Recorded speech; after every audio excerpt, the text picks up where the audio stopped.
Hello buddies, आज के video में हम बात करने वाला है, थोड़ा ट्रिकी क्वेश्चन है कि 11th-12th में कौन सी स्ट्रीम सिलेक्ट करनी चाहिए सर। साइंस, आर्ट्स और कॉमर्स है, 3 स्ट्रीम्स होती है, उसमें से कौन सी सिलेक्ट करनी चाहिए। और मैंने भी देखा मीन्स मेरा भी 10th होने के बाद अभी इतने सारे स्टूडेंट्स देखे, जूनियर्स देखे, मैंने भी देखा है कि काफ़ी पुराने और काफ़ी रॉन्ग तरीके नोशंस है बच्चों में, इवन पेरेंट्स में भी स्ट्रीम को सिलेक्ट करने के लिए।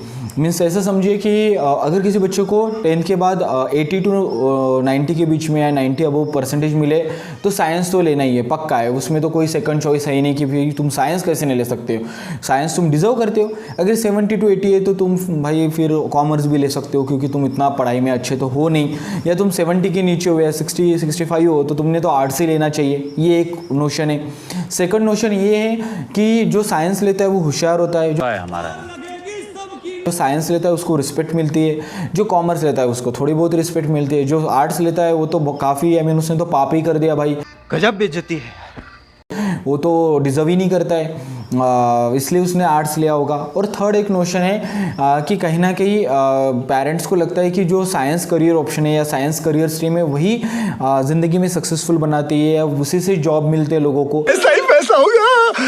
ये भी एक काफ़ी बड़ा नोशन है। तो ये तीनों नोशन को हम डिस्कस करेंगे, लेकिन इससे पहले समझेंगे कि करियर ऑप्शन किस बेसिस पे हमने सिलेक्ट करना चाहिए, क्योंकि देखिए करियर सिलेक्शन या स्ट्रीम सिलेक्शन ये काफ़ी इंपॉर्टेंट है आपके लाइफ में, क्योंकि आप मेजोरिटी ऑफ टाइम आपके लाइफ का जो स्पेंड करने वाले हैं इसके बाद 6 साल बाद जब आपका 2 साल का 12वीं और 4 साल का ग्रेजुएशन खत्म होगा, वहाँ आपका अराउंड 70 to 75% टाइम स्पेंड होने वाला है। अगर वो काम आपको पसंद ही नहीं है, उसमें इंटरेस्ट नहीं है आपको, तो फिर आप बहुत मिजरेबल लाइफ जियोगे या काफ़ी अनहैप्पी रहने के चांसेस हैं। क्योंकि इससे आप एक आपके स्कूल के या कॉलेज के एग्जाम्पल से समझिए, जो लेक्चर आपको पसंद नहीं, जो सब्जेक्ट आपको पसंद नहीं है, कहीं ना कहीं वो सब्जेक्ट का लेक्चर कब खत्म होता है आप सोचते हो। जैसे मुझे मैथ्स पसंद नहीं था और हमारे सर थे, मैं उनका नाम भी लेना चाहूँगा, डंडाडे सर, मैं हमेशा सोचता था कि कब इनका लेक्चर खत्म होता है, और कभी गलती से अगर उन्होंने बोला कि मैं कुछ एक्स्ट्रा लेक्चर लूँगा तो भाई वो दिन तो मेरे लिए बुरा जाता था। तो इसी तरह से आप समझिए कि कोई काम आपको पसंद ही नहीं हो रहा, आप आपके लाइफ के अराउंड 30 to 35 ईयर्स करने वाले हैं, तो कितना आप अनहैप्पी रहोगे।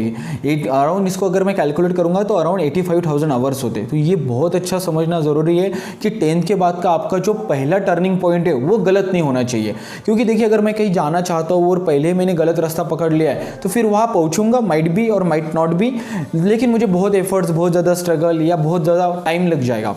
तो इसीलिए जो पहला टर्निंग पॉइंट आप ले रहे हो वो काफ़ी सोच समझ के लीजिए। अभी 10th का रिजल्ट लगा हुआ है, अभी आपकी 11th-12th की एडमिशन चालू हो गई है। So let's start with the 100 subscriber. तो फर्स्ट आपका होना चाहिए इंटरेस्ट, कि आपको लिटरली इंटरेस्ट है उस फील्ड में। मान लीजिए कोई बच्चा साइंस में लेता है लेकिन आपको लिटरली मैथ्स पसंद है, फिजिक्स पसंद है, आपको वो इंटरेस्ट आपको पता होना चाहिए कि मुझे इंटरेस्ट है कि नहीं। सेकंड, उस इंटरेस्ट के हिसाब से आपका एप्टीट्यूड होना चाहिए। मान लीजिए कि आप एग्जाम्पल साइंस ले रहे हो लेकिन आपका एप्टीट्यूड मैच नहीं होता है कभी कभी कोई बच्चा इंजीनियर बनना चाहता है लेकिन उसका मैथ्स अच्छा नहीं रहता है, तो उसे समझना चाहिए कि मुझे सिर्फ इंटरेस्ट है, मैं सिर्फ उस फील्ड की तरफ कहीं ना कहीं अट्रैक्ट हुआ या कि मेरे पेरेंट्स बोल रहे हैं तो मुझे इंटरेस्ट लग रहा है, लेकिन उस हिसाब से मेरा एप्टीट्यूड स्किल है कि नहीं है। और थर्ड चीज़ आपने चेक करनी चाहिए कि जो मैं लॉन्ग टर्म डिसीजन लूँगा, जो 12th में मैं कॉम्पिटिटिव एग्जाम्स दूंगा या 12th के बाद जो मैं करियर करना चाहता हूँ या लॉन्ग टर्म में मैं जो बनना चाहता हूँ उसके हिसाब से मैं स्ट्रीम सिलेक्ट कर रहा हूँ कि नहीं, ये थर्ड पॉइंट है। और फोर्थ पॉइंट है सबसे इम्पॉर्टेंट, कि मुझे खुद को पता होना चाहिए कि ये स्ट्रीम में मेरे हिसाब से सिलेक्ट कर रहा हूँ, क्योंकि 10वीं तक हर एक को पता चल जाता है कि हम कितना पानी में। तो हर पॉइंट हम डिस्कस करते हैं। पहला पॉइंट हम डिस्कस करते हैं कि मेरा इंटरेस्ट। अब देखिए क्या होता है, 10th में जो ही बच्चा 80-85% के ऊपर जाता है उसको ऑन एन एवरेज सभी सब्जेक्ट में अच्छे मार्क्स होते हैं, और सभी सब्जेक्ट में अच्छे मार्क्स लाने के लिए वो बहुत ज़्यादा मेहनत करता है, और ऐसे सब्जेक्ट में भी उसे अच्छे मार्क्स मिल जाते हैं जो सब्जेक्ट उसका इंटरेस्टिंग नहीं होता है या फेवरेट नहीं होता है। वो मेरे साथ हुआ है, मुझे साइंस इतना या मैथ्स इतना पसंद नहीं था, ऑल दो I have a very good marks in science and maths. उससे क्या होता है, पेरेंट्स को या सोसाइटी को ये बच्चा काफ़ी होशियार है साइंस और मैथ्स में, उसने तो साइंस लेना ही चाहिए। लेकिन खुद को पता होता है भाई, अगर मैं आपको ऑप्शन दूँ कि आपके पास एक किताब है, मान लीजिए एक किताब है साइंस की और एक किताब है एक किताब है हिस्ट्री की, और मैं बोलूँगा आपको मैं 2 दिन दूंगा और किस सब्जेक्ट में आप टॉप कर सकते हो, बस हवा निकल गई। आपको जेन्युइनली पता होता है कि मैंने कौन सी किताब पकड़नी चाहिए। तो अगर वो आपको पता है तो उसी तरफ से आपने साइंस, आर्ट्स और कॉमर्स सिलेक्ट करना चाहिए। सेकंड है एप्टीट्यूड स्किल। अपने को ये भी पता होता है कि मुझे जो साइंस में मैथ्स में या हिस्ट्री में मार्क्स आए वो किस तरह से आए, मुझे पता है मैथ्स में मुझे कैसे मार्क्स आए, क्योंकि कहीं ना कहीं हमें पता है बहुत मेहनत की, बहुत रगड़ा है, तब जाके इतने कुछ 85-90 मार्क्स आए। अगर इससे कम मेहनत में तो मुझे हिस्ट्री में मार्क्स कभी भी आ जाएंगे, या इससे आधी भी मेहनत करूँ तो 90-95 मार्क्स मुझे किसी और सब्जेक्ट में आ जाएंगे। तो ये एप्टीट्यूड स्किल इनबिल्ड होता है, हमें पता होता है, वो चेक करना चाहिए।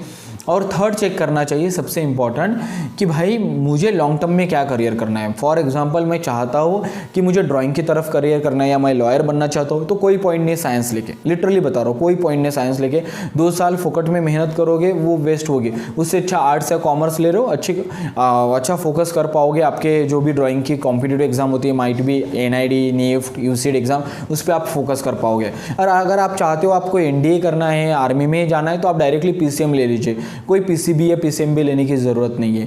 तो अगर आप CA बनना चाहते हो तो क्यों आप साइंस या आर्ट्स लोगे, आप डायरेक्टली कॉमर्स ले लीजिए, जिससे आपके पास करियर ऑप्शंस अवेलेबल रहेंगे। तो लास्ट में वही है कि आपको क्या करना है उसके हिसाब से स्ट्रीम सेलेक्ट करिए। कोई भी नोशंस मत फॉलो कीजिए, सोसाइटी अप्रूवल्स मत लीजिए। और अगर आपको फिर भी कुछ डाउट्स है तो आप डायरेक्टली कमेंट बॉक्स में पूछिए, we will try to help you out. क्योंकि कल ही मेरे पास एक स्टूडेंट थे रिया करके, उनके मैथ्स में 97 मार्क्स थे और साइंस में 90 मार्क्स थे। फिर भी उन्होंने बोला कि नहीं सर, मुझे साइंस बहुत ज़्यादा पसंद है, मुझे फिजिक्स, केमिस्ट्री, बायो ज़्यादा पसंद है एज़ कम्पेयर टू मैथ्स। वो मैथ्स में तो मैंने बहुत ज़्यादा मेहनत कर ली और मेरे क्वेश्चंस बन गए अच्छे से, तो मुझे मिल गए। तो उसने जेन्युइनली एक्सेप्ट कर लिया कि नहीं भाई, मुझे मार्क्स इसमें अच्छे हैं, लेकिन मैं खुद अगर उसको बोल सकते हैं ना इनबिल्ड या आई मीन बाय नेचर अगर मैं अच्छी हूँ तो मैं साइंस में हूँ। उसी तरह से आप भी फिगर आउट कीजिए। एंड आई होप इस वीडियो से आपकी थोड़ी बहुत क्लियरिटी आई होगी।